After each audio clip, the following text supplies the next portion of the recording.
Bollywood thrillers अक्सर simple rule follow करते हैं। ऑडियंस को कंफ्यूज नहीं करना, हिंट्स देते रहना और एंड में सब कुछ क्लियरली एक्सप्लेन कर देना। लेकिन अंधाधुन ने ये सारे रूल्स तोड़ दिए। ये फिल्म ऑडियंस को कंफर्ट जोन में देखना ही नहीं चाहती थी। ये फिल्म चाहती थी कि तुम डाउट करो, सोचो और अपनी अजम्पशंस पर ही क्वेश्चन उठाओ। जब अंधाधुन स्टार्ट होती है, हम एक ब्लाइंड पियानो प्लेयर को देखते हैं जो एक नॉर्मल सी लाइफ जी रहा है, म्यूजिक सीख रहा है और कैफे में परफॉर्म करता है। सब कुछ सिंपल लगता है और यहीं से श्रीराम राघवन ऑडियंस के साथ एक डेंजरस गेम स्टार्ट कर देता है।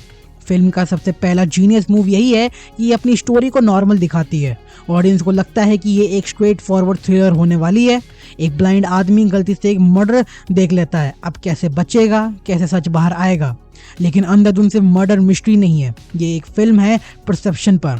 तुम क्या देख रहे हो, तुम क्या मानना चाहते हो, इन दोनों के बीच का गैप ही अंधाधुन का सोल है। डायरेक्टर हर सीन में ऑडियंस को सिर्फ वही दिखाता है जो वो दिखाना चाहता है, पूरी सच्चाई कभी भी नहीं। आयुष्मान खुराना का कैरेक्टर सिर्फ एक ब्लाइंड आदमी ही नहीं, वो एक परफॉर्मर है, एक ऑब्जर्वर है और कभी कभी एक मैनिपुलेटर भी। फिल्म बार बार ऑडियंस को कंफ्यूज करती है कि वो सच में ब्लाइंड है या सिर्फ एक्टिंग कर रहा है, और यहीं पर फिल्म का ब्रिलियंस दिखता है। अगर वो ब्लाइंड है तो उसके डिसीजंस हीरोइक लगते हैं, अगर वो ब्लाइंड नहीं है तो वही डिसीजन सेल्फिश और अपॉर्चुनिस्टिक लगने लगते हैं। Same actions, different interpretations. Film तुम्हें डिसाइड करने में मजबूर कर देती है पर कभी भी कंफर्मेशन नहीं देती। श्रीराम राघवन का डायरेक्शन इस फिल्म का बैकबोन है। हर फ्रेम में इंटेंशन है, कैमरा मूवमेंट, फ्रेमिंग, साइलेंसेस, सब कुछ कैलकुलेटेड है। जब मर्डर का सीन होता है, कैमरा कभी भी ड्रामेटिक एंगल से ओवर द टॉप रिएक्शंस पर नहीं जाता। सब कुछ डिस्टर्बिंगली नॉर्मल रखा गया है, जैसे मर्डर एक रूटीन एक्टिविटी हो। ये नॉर्मलिटी ही सीन को अनकंफर्टेबल बना देती है। ऑडियंस को समझ आ जाता है कि ये फिल्म उन्हें एंटरटेन करने के साथ साथ मेंटली एग्जॉस्ट भी करेगी। तब्बू का कैरेक्टर अंधाधुन का सबसे डेंजरस एलिमेंट है। बॉलीवुड ने पहले भी नेगेटिव फीमेल कैरेक्टर्स देखे हैं, लेकिन यह विलेनी लाउड नहीं है। तब्बू चिल्लाती नहीं, धमकी नहीं देती, ड्रामेटिक मोनोलॉग्स नहीं बोलती, वो कामली काम करती है और इसी कामनेस में सबसे ज्यादा फियर है। एक मूवमेंट वो केयरिंग वाइफ लगती है और नेक्स्ट मूवमेंट एक कोल्ड ब्लडेड क्रिमिनल। ऑडियंस को कभी भी उसके नेक्स्ट स्टेप का अंदाजा ही नहीं होता और ये अनप्रेडिक्टेबली फिल्म को कॉन्स्टेंटली अलाइव रखती है।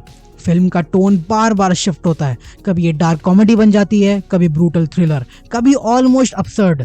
लेकिन ये शिफ्ट्स फोर्स्ड नहीं लगते, ये जिंदगी जैसे लगते हैं, जैसे रियल लाइफ में ट्रेजेडी और कॉमेडी एक ही दिन में हो जाती है।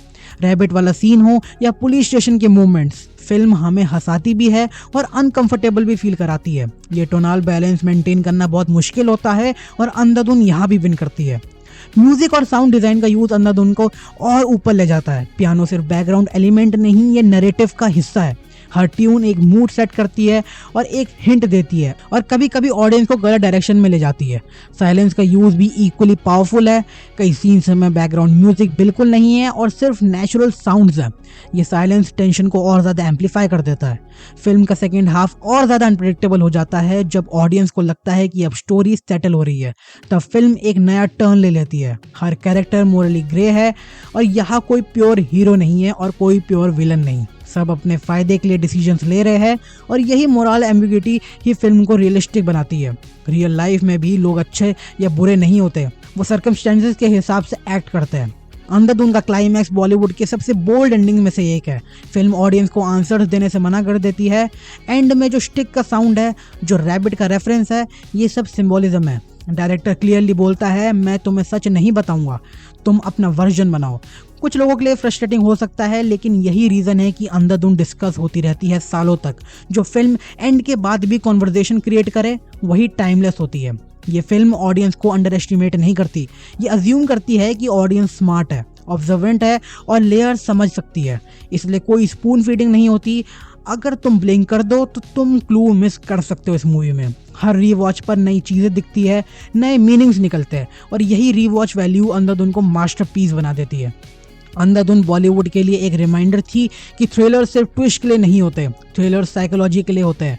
ये फिल्म प्रूफ है कि अगर राइटिंग स्ट्रांग हो, डायरेक्शन ऑनेस्ट हो और एक्टर्स कंट्रोल्ड परफॉर्मेंसेस दे, तो बिना हैवी वीएफएक्स, बिना एक्शन सीक्वेंसेस और बिना ओवर एक्टिंग के भी ऑडियंस को सीट से चिपकाया जा सकता है। एंड में अंधाधुन सिर्फ एक फिल्म नहीं लगती, ये एक एक्सपीरियंस बन जाती है। एक ऐसा एक्सपीरियंस जो तुम्हें चैलेंज करता है, कंफ्यूज करता है और फिर तुम्हें खुद पर ही डाउट करने पे मजबूर कर देता है। और जब कोई फिल्म ये कर पाए तो समझ लो वो मास्टरपीस है।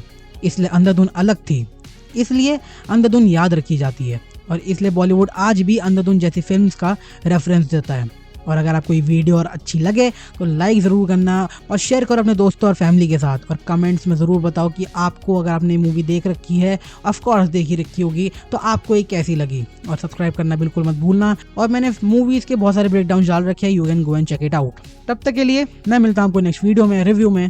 तब तक के लिए देखते रहिए TNT वॉच।